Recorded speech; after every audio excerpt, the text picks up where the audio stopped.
Hello and welcome to the F1 News Zone, the show we round up all the biggest stories in Formula 1 right now. We're currently in the Bahrain Grand Prix weekend, but which have been the biggest stories so far this week? This week, another high-profile FIA member has left the organisation in a cloud of controversy. Carlos Sainz has revealed a laughable fine that he received at the Japanese Grand Prix, and we review all of the action from Saturday's qualifying in Sakhir. Find out all of that and a whole lot more in today's video. Skip to the timestamp that you're most interested in if you're on YouTube. And without further ado, let's dive in. It had been a while, hadn't it? It had been, 2 weeks? Maybe 3 since we had the last controversy in the FIA. I mean, I say controversy. Someone's resigned from the FIA. A very senior figure in the FIA has resigned and gone over his reasons for doing so. And it basically points to the problems that we already knew. But to hear it from another person, I think, just adds even more fuel to this fire of controversy surrounding our Lord and Saviour, Mohammed Ben Sulayem, the FIA president. Let me just read out a tweet or a post, whatever it's called these days on X, formerly known as Twitter. I don't go on there, guys, but we are on there. Do follow us. You can see me on there, but this video will be on there as well, but I don't go on there. But let me just read out what's been said here, guys. So, Robert Reid resigned from his position as FIA Deputy President of Sport. He announced this morning via his social media channels. Robert Reid said, "When I took on this role, it was to serve the FIA's members, not to serve power. Over time, I have witnessed a steady erosion of the principles we promised to uphold. Decisions are being made behind closed doors, bypassing the very structures and people the FIA exists to represent.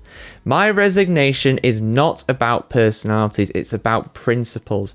Motorsport deserves leadership that is accountable, transparent, and member-driven.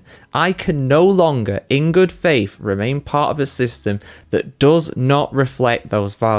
I mean, we already knew this stuff. We already knew this was going on, but to hear it from yet another person, it just points to nothing changing. You would hope, and I mean, I wasn't expecting this by any means, but you would hope that with all these mistakes that are getting exposed, all of this toxicity, the controversy that is around Mohammed Ben Sulayem, that maybe he'd change. It was never going to happen though, was it? And it's clearly not.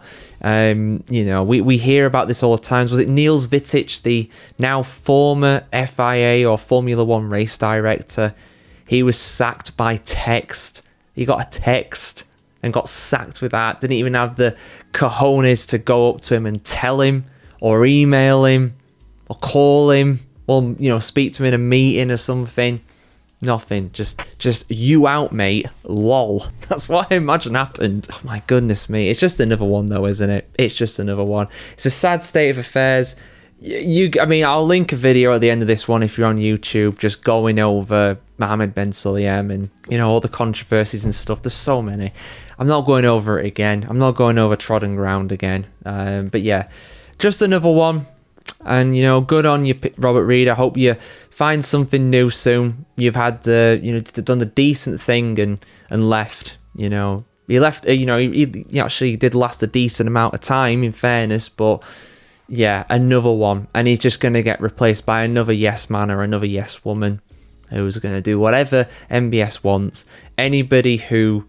that is so clear there. Decisions are being made behind closed doors. We hear about these meetings not being transparent, decisions not including key stakeholders, the erosions of principles we promised to uphold. It's gone now. It's not the erosion, it's the destruction and decimation of them. So something I didn't spot actually during the Japanese Grand Prix weekend, partly because I was actually asleep at this point, most likely. Not during the race. It was a very boring race, as I've covered extensively in this week since the Grand Prix, because I was literally asleep. I'd set my alarm, I think, for 5 minutes before 6 o'clock when the race started here in the UK.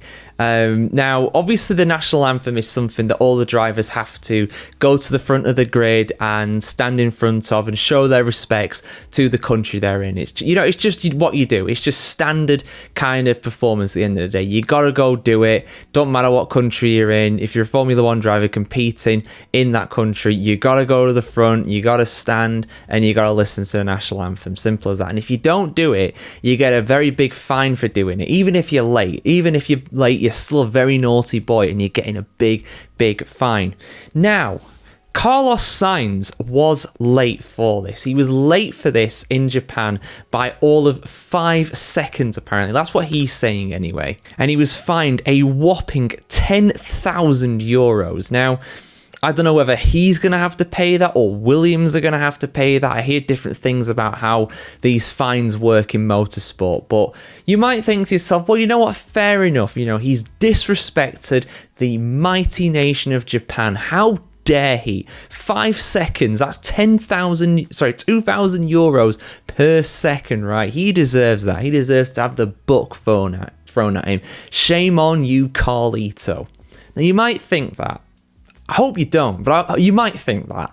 And if you do think that, just take a step back, wind that neck in a little bit, and let me explain what happened. Because let me just explain it from the horse's mouth. I've got the quote from Carlos Sainz. Now, I can't not laugh at this a little bit because it does remind me a bit of Kimi Räikkönen back in the day, and I'll explain that one in a moment as well. But basically, he said the following on missing the national anthem by a whopping 5 seconds. He said, "At the time, I was 5 seconds late, and now I have to pay a 10,000 euro fine.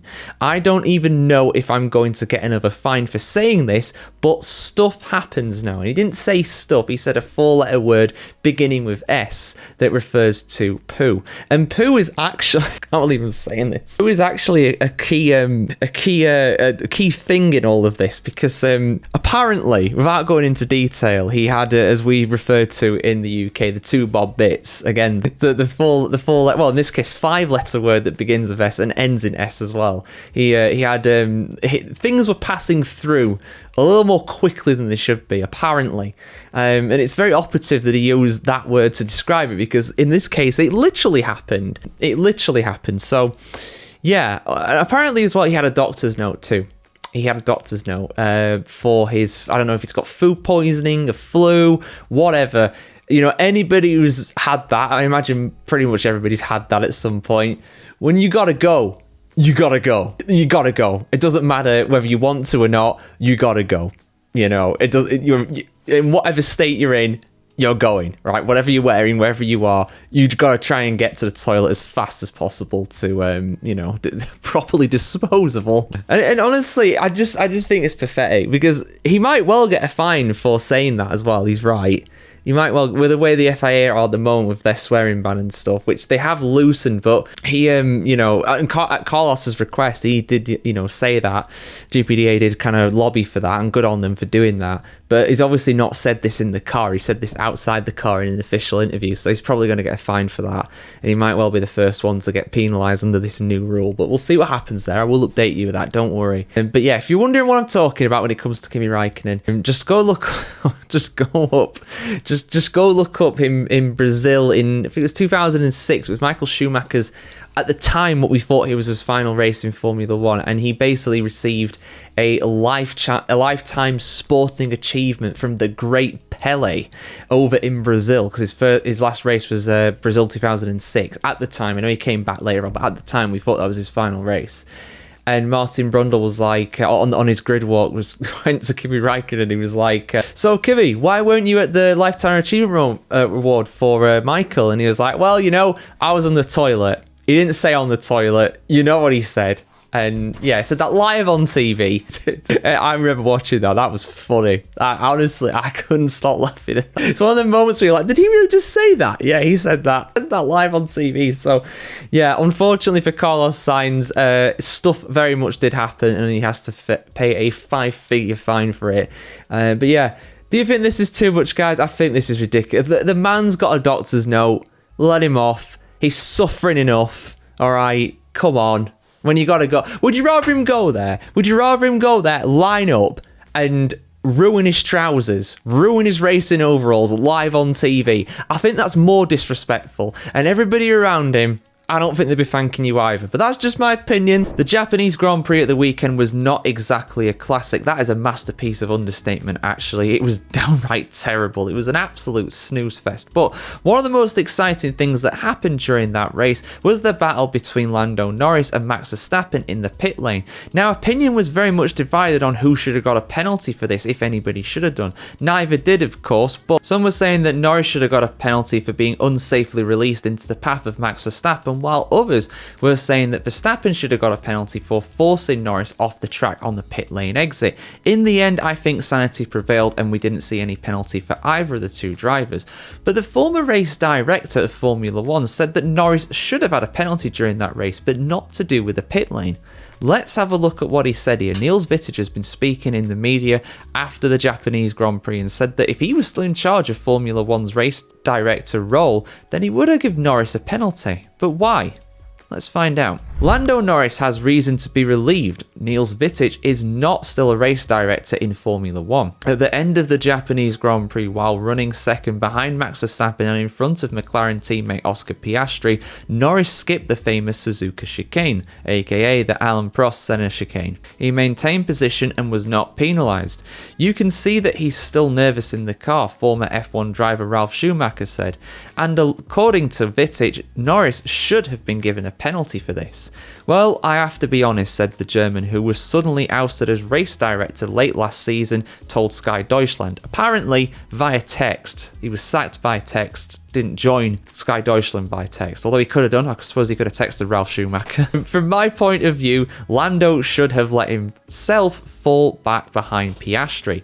I'm a bit surprised that nothing happened, he added. The standard for something like that would be a 10-second penalty. It has also been hotly debated whether, laps earlier, McLaren should have allowed the slightly quicker Piastri to move past Norris and have a go at attacking Verstappen. McLaren's pit strategy was also criticised. I think they were really too conservative, former Red Bull driver Robert Dornbos told Ziggo Sport. They didn't even try to win. I think that is how I'd sum it up as well, to be honest. They didn't even try. It was a bit sad, really, to be honest. And there's some conspiracy theories going on about all this, but I'll touch on that right at the end. It seems like they are only concerned with defending the constructor title. That is their right, but it's not really good for the sport. Dornbos thinks that Piastri's manager Mark Webber should also be furious that McLaren favoured a safe race result rather than allowing Piastri to charge for the win. I immediately sent Mark a message, said the Dutchman. I told him that I don't expect he will accept that at all. There was actually an image that I saw, a photo that I saw, and its authenticity is dubious, I would say. I don't know if it's real or not, but I did see a photo shared after the Japanese Grand Prix of Mark Webber having a word with Zak Brown. Rather, not aggressively, firmly, I would say. Now, whether that was taken after the Japanese Grand Prix or not, I don't know. I'll be honest, I'm a bit skeptical about it because it looked like it was in bright beaming sunshine, and on Sunday in Japan it was really gloomy and grey. Kind of like it normally is here in the UK, although the weather this last couple of weeks has been absolutely glorious. It's been wonderful. But yeah, I mean, there's conspiracy theories going on around about that race. There's some people, and I don't believe this personally, but there are some people out there that are saying, oh, well, McLaren, they gave Red Bull the win. They gave Honda the win in their final Japanese Grand Prix of Red Bull and Honda being partners. I don't buy it personally. I don't see McLaren doing it. I don't think McLaren and Honda are really on good terms, to be honest. After, I mean, yeah, historically a lot of success, but God, the mid-2010s onwards when they were partners, no, they don't like each other. I'd be shocked if they do. I think it's funny how they're going to Aston Martin and, Fernando Alonso is going to be one of the drivers, lest we forget GP2 engine, GP2. God, so I don't buy it personally, but there are some people out there saying that it was a conspiracy, that McLaren let them win the race. I don't think so. I think they were just a bit... But, I mean, if they were going to let them win the race, that is probably how they would have done it, to be fair. A 2-3, so they don't win, but they get the next best thing. They choose really safe pit strategies to let Verstappen have the lead.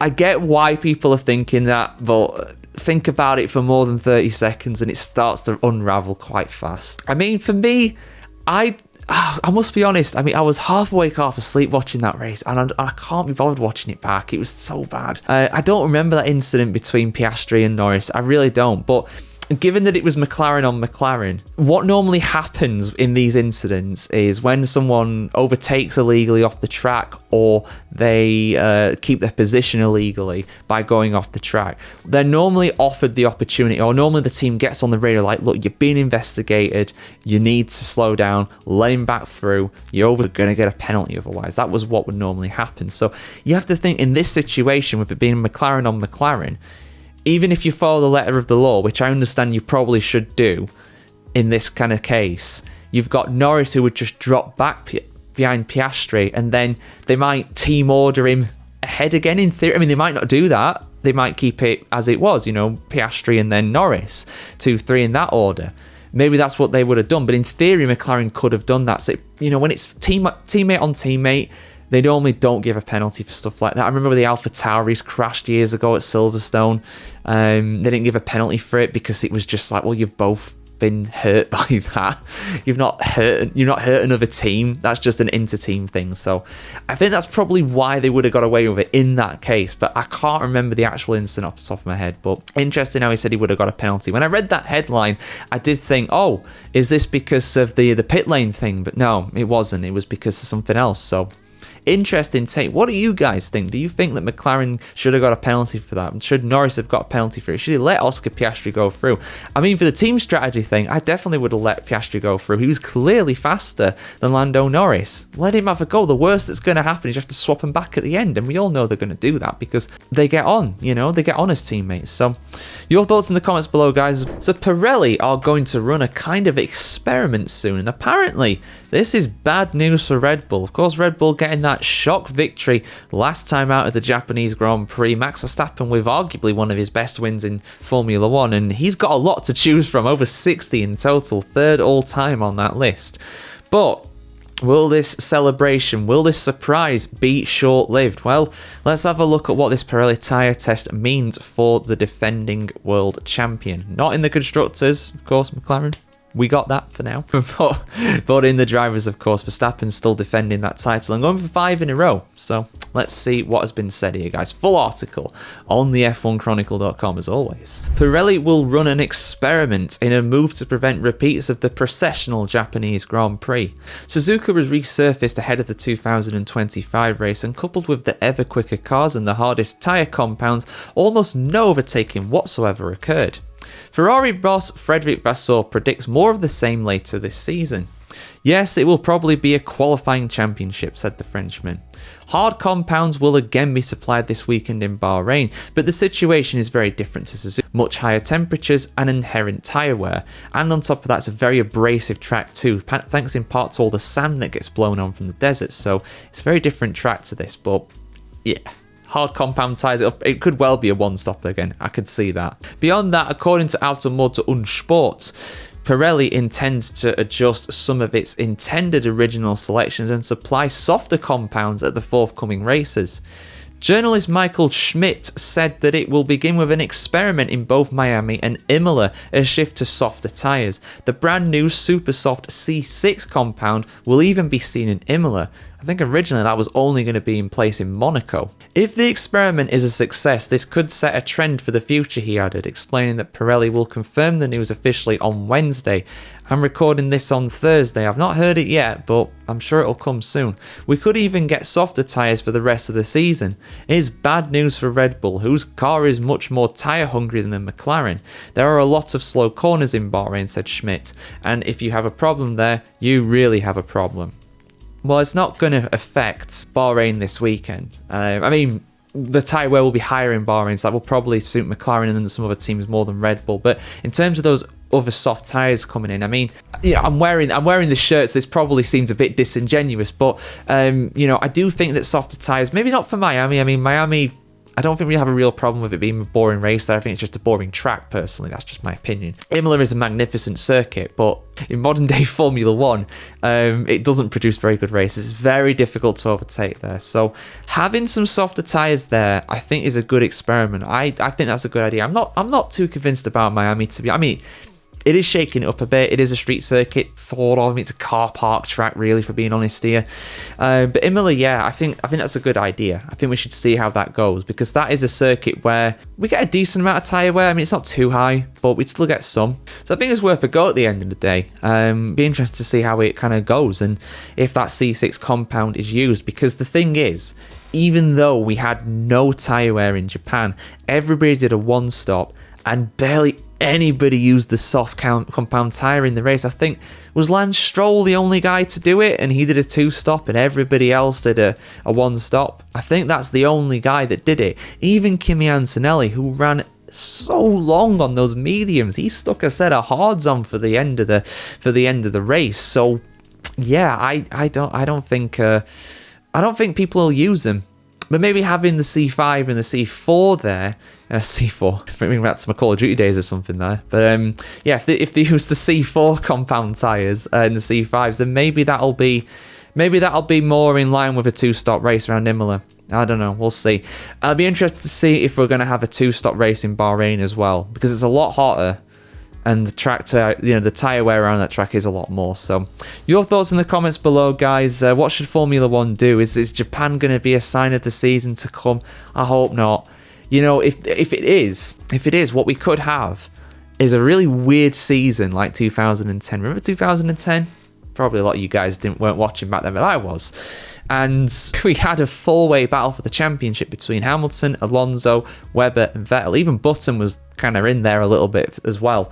But we had a four-way battle for the championship going into the final round in Abu Dhabi, and that's the only time that's ever happened. It's never happened before, never happened since. Four-way showdown like that. And it's weird. I mean, people might disagree with me, but because we had the Bridgestone tyres, the actual racing for the most part during 2010 was actually pretty boring, but it was a really good championship battle. So could we see that again this year, where we've got a close championship, but the actual racing action isn't very good? I mean, maybe I'm looking back and I don't know what the opposite to rose-tinted spectacles are, but maybe I'm looking back in it like that. But I remember 2010 being a really boring season.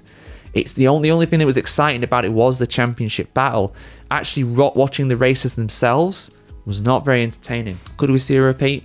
I hope not. But a four-way battle going into Abu Dhabi in the final round?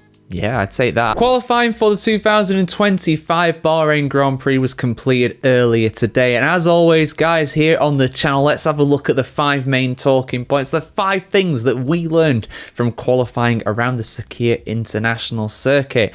So the first thing that we learned is it was a very bad day for Haas. Behrman qualified dead last out in Q1. Very unlike him, especially after his heroics at Japan just a week ago. But even though he did make it through to Q2, he could well start further down on the grid, if even at all. In fairness, he had a very nasty crash in Q2, spinning into the barriers and hitting heavily into the barriers as well through the gravel trap. Now, of course, this could well mean that he has a gearbox penalty to actually serve, which will be a 5-place grid penalty at least for that, which would mean that he's pretty much at the back at that point anyway. The medical car was deployed. He obviously broke the G-force barrier really on that one for that. Thankfully, as far as I'm aware, he's relatively okay after that. But yeah, the fact that that was triggered and the fact that the medical car had to go out to make sure that he was okay does mean that it was a pretty severe impact. So unfortunately, a pretty bad day for Haas overall. A disastrous day, some may say.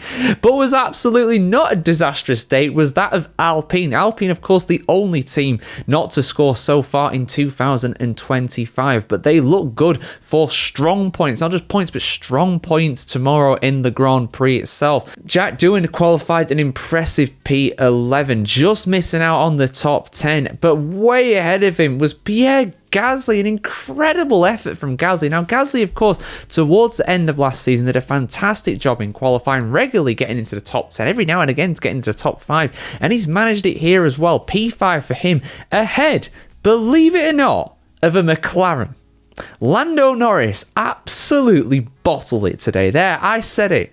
I said it. He could easily recover it tomorrow. Don't get me wrong. He could have a great day, get a podium for sure. But the fact that his team, this is the third thing we learned, by the way, the fact that his teammate Oscar Piastri was relatively comfortable. I mean, it wasn't like miles clear by any means, but relatively comfortable in P1. Did a fantastic job in qualifying today, really showing that he has a very mature head on those young shoulders. Lest we forget, this guy's only in his third season of Formula One racing. He's only had 2 full seasons under his belt, and he is looking like much more of a seasoned pro, much more of a competitor who is consistent and not got these clangers in them really so far this season, with the exception, of course, of Australia.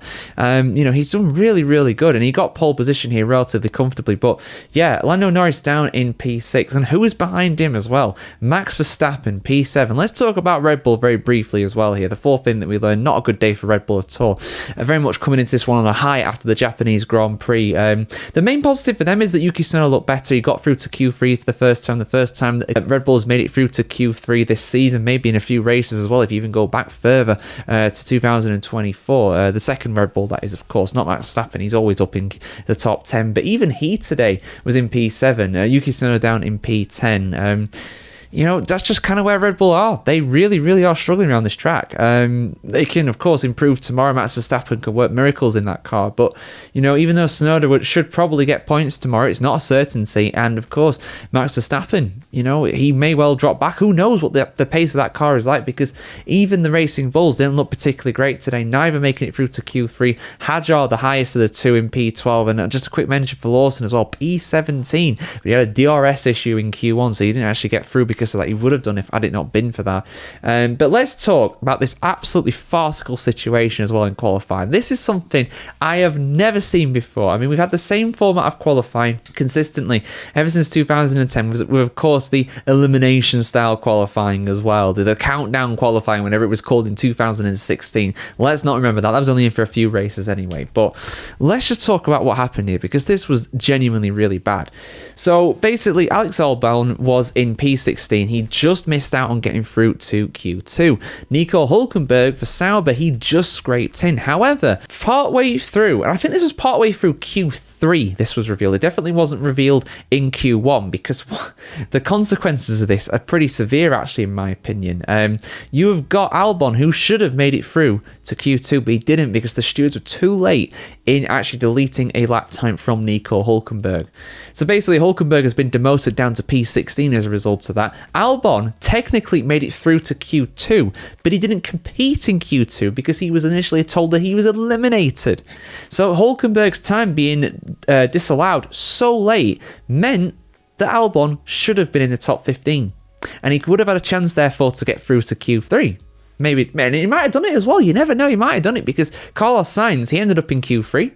Great performance today from the Spaniard as well. But yeah, really, really interesting qualifying session for sure. Like I said, Gasly up in P5, Piastri with the pole position. The Mercedes cars, I said in my practice review yesterday, Mercedes were looking like dark horses. They were looking like the second strongest team around Bahrain. And so it proved today. George Russell, P2. Kimi Antonelli in P4. Fantastic job from the young Italian. And of course, Mr. Saturday himself, George Russell, he's back. His consistency is back from his early Mercedes days. Fantastic for him. But yeah, we've got a really great race on our hands. Charles Leclerc as well. Shout out to that guy. Always does well around Bahrain. P3 tomorrow. He's going to be a danger for sure. But yeah, what were your thoughts from the qualifying session today, guys? What were the main things that you learned? I mean, the stewards, just not good enough. You have to let them know that you have to get these decisions done quickly. It should be black and white. Is he over the line? Is he not? Why it took so long to decide that, I have no idea. I don't know why that happened, but yeah, strange one for sure. But yeah, like, share, comment, subscribe if you want to see more like this, guys. Unfortunately, I will not be here to review the race on Sunday. I am out of town, but I will be here on Monday to review the race as well. So a lot of content coming your way in the meantime. Of course, we've got F1 News Zone as well, which will be out tomorrow